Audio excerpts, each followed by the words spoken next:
Okay, we're doing a review on the Leica Geovid R with the rangefinder. I've been fortunate to try out the best optics on the market, and I actually own Leica myself. I have the Geovids 10x50 by 56s, and then I had the twin and tribs, who were amazing back in the early days 30 years ago. And I've had the Geovids probably 20, and I've got these on loan. I did have a bit of a gripe with Leica to start with, because just the protection of the lenses with the eye caps and the back ones too. They're more or less hunter orientated now.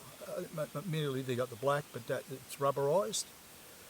A sturdy body, aluminium body filled with nitrogen, with a rangefinder which is capable well over 1,000 metres with that accuracy within a metre. I did have muck around with the laser on the 8x56s, and I was nearly 2 kilometres. Not that you'd want that anyhow, not as a hunter, because this review is more or less hunter related.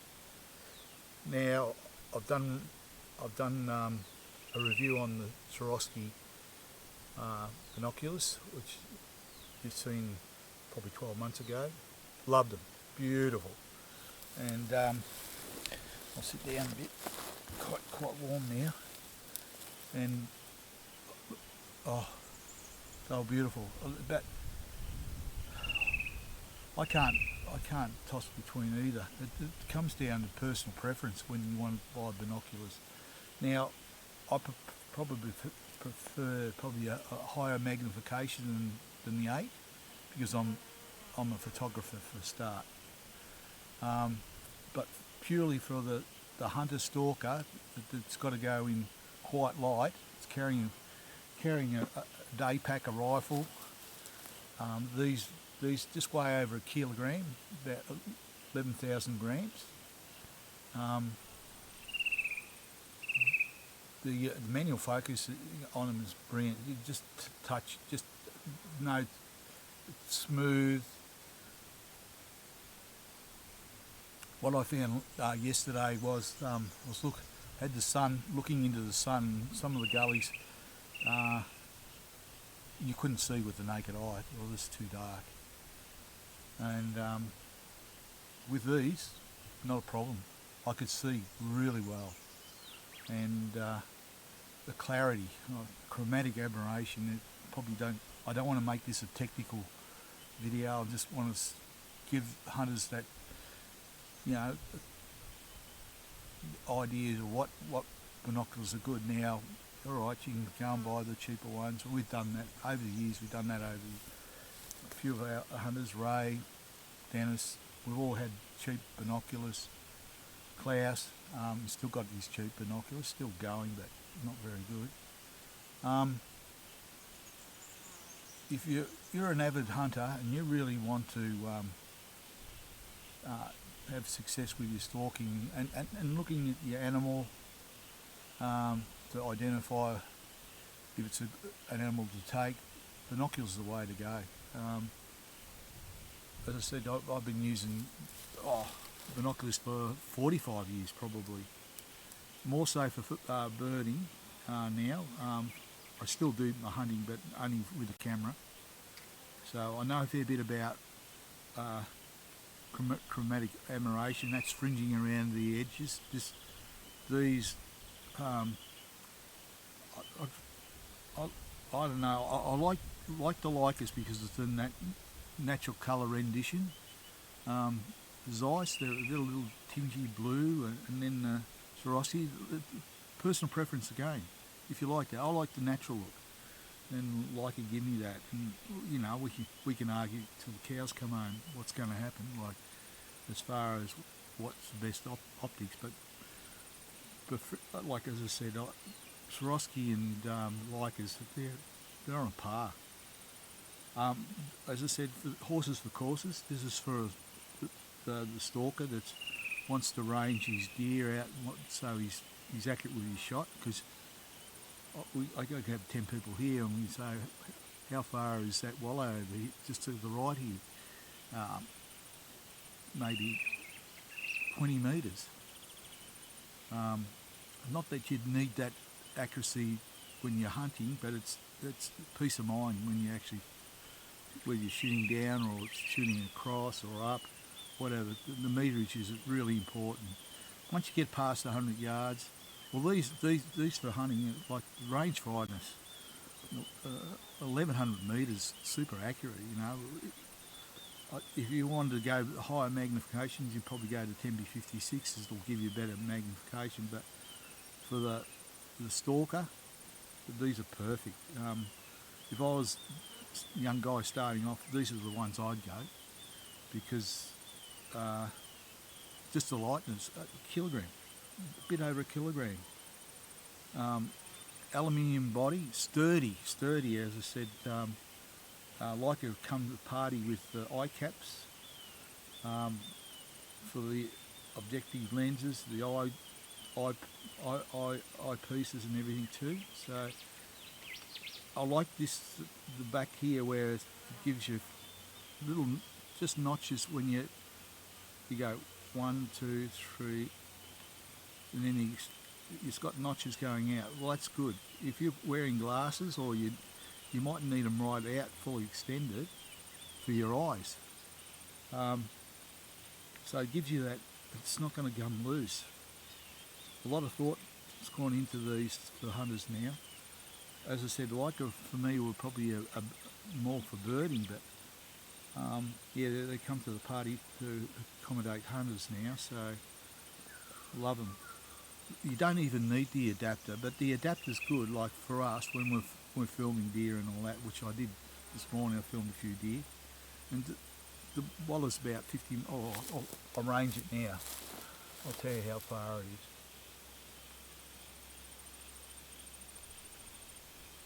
I've got to put the eyepieces out to suit my eye. It's beautiful.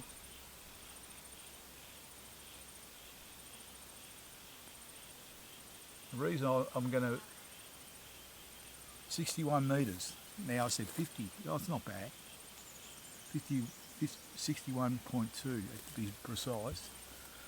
Well, the only reason I say that because last evening when I was coming back, I filmed a few deer. There was a stag come. I didn't get any footage of him. Sorry. If it was a rifle, I would have had him down. He would have been dead. But filming is much more complicated than actually trying to pull the trigger.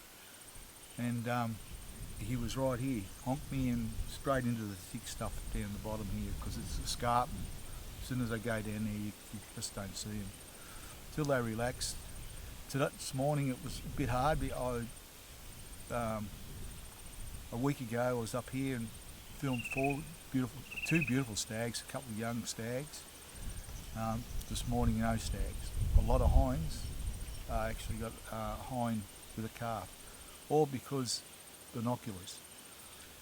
I wouldn't see them with the naked eye. This is the beauty. Then you can calculate how to do your stalk, you know, to manoeuvre in, make sure everything's in your favour. No wind this morning, there's a little bit now, but it's a glorious day, and I'm staying up here for another 2 nights, so hopefully I'll get some good footage of some good stags. I know where they are. There's, as I said, it's finding the hinds that are in the estrus at the moment. That's where you'll find the stags. They're just doing the rounds at the moment, shoring up the hinds, impregnating them, and then they'll move on to another thing. But where I was this morning, no good. Still hinds there. As I said, I got a young one was feeding off the teat of the hind this morning. As I said, and this 61.2 metres away, there was a stag coming into a wallow. He didn't get a chance to wallow. I interrupted him, but it was late evening. It was hard to film anyhow because of what's the name? That's another thing with the high-end optics like Leica. the luminance at twilight, when it was so critical, when you can't see with the naked eye, but you put your binos up, you've got you got you can see the animal. That's the beauty of it.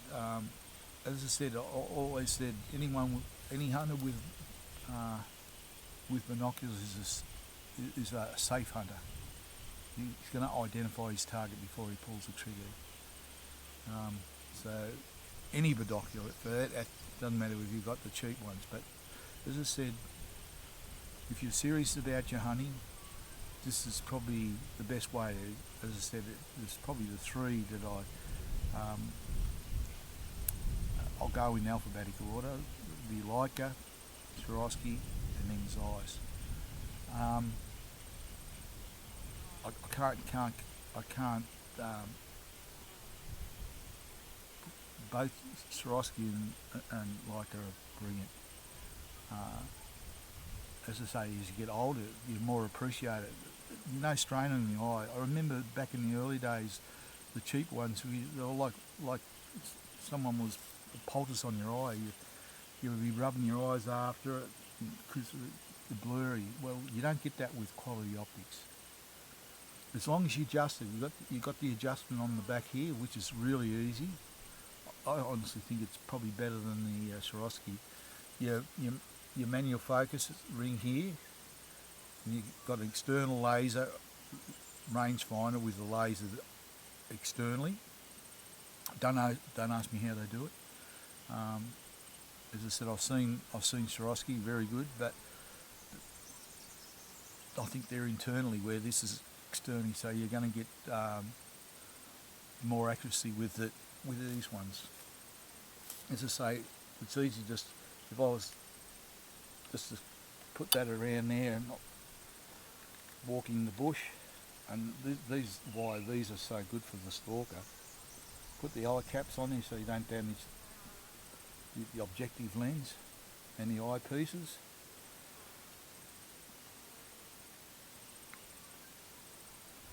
If you didn't have your tripod, you just throw your tripod there and put that around your neck. Or you could have a harness here. A lot of blokes have got harnesses where they can just pull them out. That's a good thing too. As I said, I don't particularly like those myself, but they are good. They protect the binoculars, and yeah. So just make sure when you do it, just pull that up there, so when it's down, the covers stay on it. And if I was sitting here and I'm glassing a spur or a ridge or under an escarpment, just take those off. I'll fully extend them out there because it's got notches, beautiful. Not loose. And then straight there. Alright, back on the wallow game. See if we can get the same reading.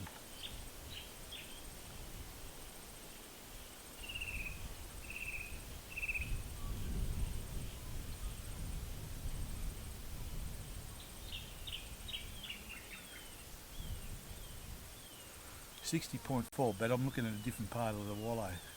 As I said, it was beautiful. If it had been half an hour earlier, I would have got great footage of him coming into wallow, but that's the thing with Sambar. They're diurnal, so they're not going to come out in the middle of the day like now. It's very hot today. We've got a nice beautiful rub tree here from probably that stag that I seen last night. So yeah. Now, that's my honest opinion. I love the things, like you said, there, accessories for those. The backup on Leica are brilliant now. They used to be pretty hard, but I found that they've come to the party looking after their customers now. So if you buy a set of these, worth investing. One thing I would be very careful to wash. They can go down to 5 metres underwater. Not that I'm going to drop in 5 metres of water, but if you want to clean them up, get it, like today, it's a gritty day, there's a bit of dust around. Be careful rubbing for the lenses, because they're coatings. That's what makes these unique, these, or any of them, the top end. As I said, Zeiss have got colour renditions a little bit blue, Swarovski a little bit yellow, and always what you see is what you get with that. I look up there, I'm not getting more a CyMac colour, you know, I'm just getting a natural colour like it is.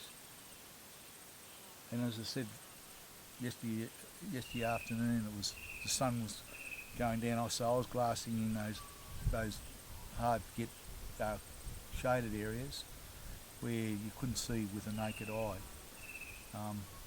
But with these binoculars I could see perfectly with these. Anyhow, as you said,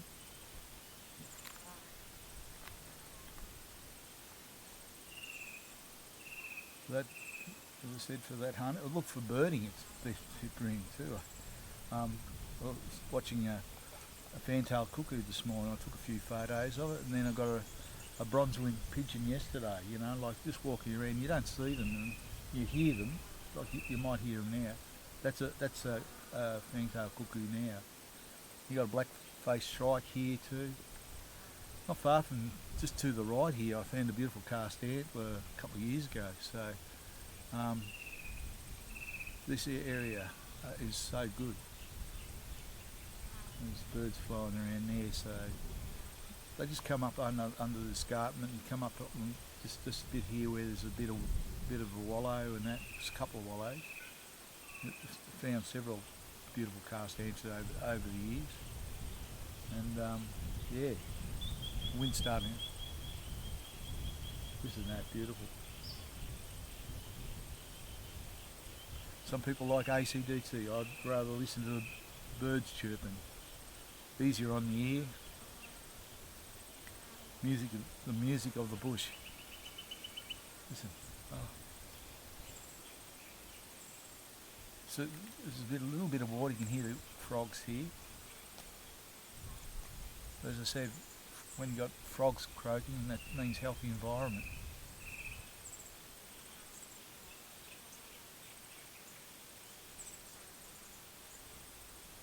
Yeah, it's hard to believe that. Yeah, it was 60 metres away was a nice big stag yesterday afternoon, late yesterday afternoon. Anyhow, I'll be out this afternoon. I'll have a crack to see if I can get some good footage, and we'll go from that. So that's my honest opinion. What you see is what you get with me. I've had Leicas for over 20 years now. I've had the Trinitrids to start with, the Geovids. I might even ask, I might trade these up actually, that's how good they are. Yeah, no, I like my Geovids, but they are brilliant. Good in the hand, beautiful in the hand. But if you've got stumpy fingers, yeah, you might have issues. That it comes down to personal preference, whether you like it or not. I don't think you can go wrong with the 3 optics, but yeah, I love me Leicas, and they're for years they've never really catered for the hunters, but now they do. So I've moved that now, so that it's tight, like it doesn't get loose, but that's for the just for your eyepieces. Just you might have a lazy eye, or one eye is stronger than the other. You can adjust either left or right eye. Tripod's probably the best way to do it when before you go out hunting. Just to adjust it. Now, how far? Variable. Maybe 100 metres. You can range it and to see how far that tree is over there. 125 metres. 300 metres, depends on you, your personal preference. So, yeah. If you have any queries about if you want to go into the diopters and the coatings and everything, weight, as I said, they're aluminium bodies. They're heavy. They're not heavy. What's the word for it? They feel balanced. You ever pick up a rifle and you try out a few rifles and find one balances better than the other. Yeah, the thumbnails there, beautiful. As I said, it's got a battery for your rangefinder. I think there's 2,000 or something before it even go. What's that bird?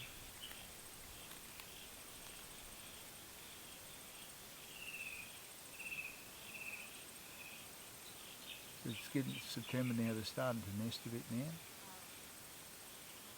Find their nests and whatever. There it is. There. Oh, grey fantail. Annoying. There's a rufous fantail and there's a grey fantail. There it is. No, that's not that's a yellow-faced honey eater, that one.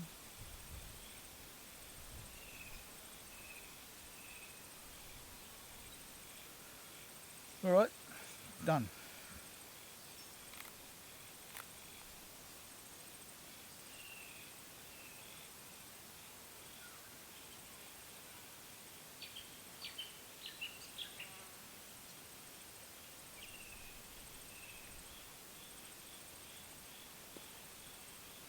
Yeah, when you're doing the front objective lenses, just pop them. If you don't pop them, they're hard to get off, but that's what you want.